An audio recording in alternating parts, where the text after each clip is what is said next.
તો પ્રશ્નવાળા ગામની સ્થિતિ એવી થઈ છે કે લોકો રાહતની માંગ કરી રહ્યા છે, સહાયની માંગ કરી રહ્યા છે। પ્રશ્નવાળા ગામમાં પાણી ભરાઈ ગયા છે। પ્રશ્નવાળા ગામમાં લોકોના ઘરમાં પણ પાણી ઘૂસી ગયા। પાણી ભરાતા અહીંયા સ્થાનિકોને હાલાકી પડી રહી છે।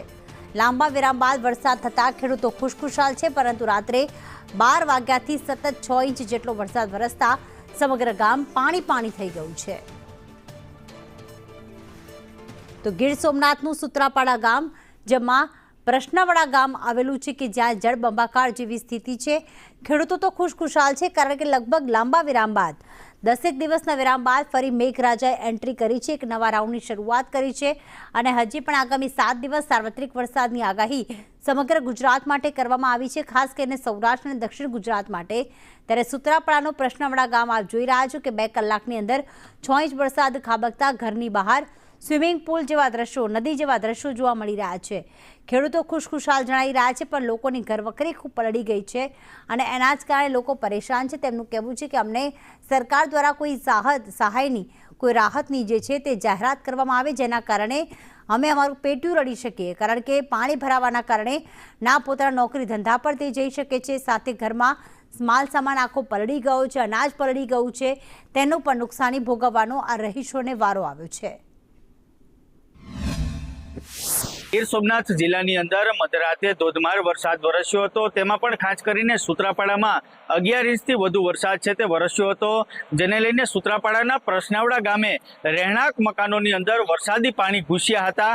આપ આ સીધા દ્રશ્યો છે તે જોઈ શકો છો। તે પ્રમાણે અહીં જે રહેણાંક મકાનો છે, આશરે 30થી વધુ જે રહેણાંક મકાનો છે તેમાં વરસાદી પાણી છે તે ઘૂસ્યા હતા, જેને લઈને અહીંના જે વસવાટ કરતા સ્થાનિક લોકો છે તે પરેશાન બન્યા હતા અને જેની ઘરવખરી સહિતને નુકસાન છે તે થયું હતું। આપણી સાથે અહીંના સ્થાનિક લોકો છે।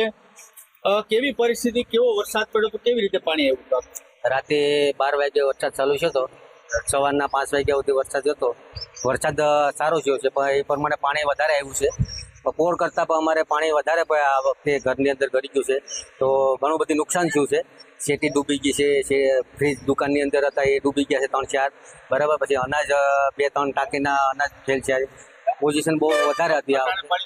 અત્યારે પાણી ઉતરી ગયું છે ઘણું બધી, બરાબર। વરસાદ જેમ રહી જાય એમ પાણી ઉતરે, વરસાદની પોઝિશન વધે એમ પાણી વધતું જાય। પાણીનો નિકાલ અમારે અહીં નથી થતો, બરાબર। એટલું અમારું કહેવાનું છે કે પાણીનો નિકાલ થવો જોઈએ। કેટલા વર્ષથી આ જે અમે અહીં 20 વર્ષથી રહી છે, બરાબર, તો 30-40 ખોડા છે એની અંદર પાણી ગળી જાય છે। આ દર વર્ષે આવી રીતે રહી છે। ચોક્કસથી આપે જોયું તે પ્રમાણે આ જે વિસ્તાર છે તેમાં છેલ્લા ઘણા વર્ષોથી વરસાદી પાણી છે તેના નિકાલ માટેની કોઈ વ્યવસ્થા નથી તેવું સ્થાનિકોએ આક્ષેપ કર્યો છે, જેના કારણે આ વિસ્તારમાં વધારે વરસાદ થાય છે ત્યારે વરસાદી પાણી છે તે ઘૂસી આવે છે। આપણી સાથે અહીંના ગૃહિણી છે। બેન, કેવી પરિસ્થિતિ, ક્યારે વરસાદ થયો હતો અને શું હતો? વરસાદ અમારે 12 વાગ્યાથી ચાલુ છે, ઓછીતું પાણી આવ્યું, પછી અમારે ઘરમાં પાણી ઘૂસી ગયું, ગાડીયું, ફ્રીજું, ગાદલા, પછી દાણો બધી અમારું બગડી ગયું। કેટલી નુકસાની અમારે હે 60,000 ની, બરોબર। કટલેરીનો માલ બધી પલળી ગયો, કરિયાણું પલળી ગયું, બધી શું। અચ્છા બેન, ગયા વર્ષે પણ હા, ગયા વર્ષે પણ અમારે દર વર્ષે એમ જ થાય। દર વર્ષે અમારે આમ જ થાય, પણ કોઈ ધ્યાન દેતું નથી, બરોબર। એ પ્રમાણનું છે અમારે।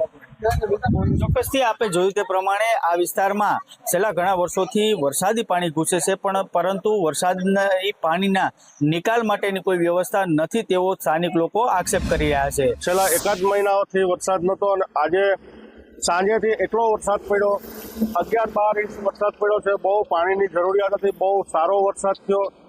ખેડૂત માટે તો એક સોનેરો દિવસ થયો। ખેડૂત માટે એક આનંદની લાગણી અનુભવી એવો વરસાદ થયો, ત્યારે ખેડૂત ખુશખુશાલ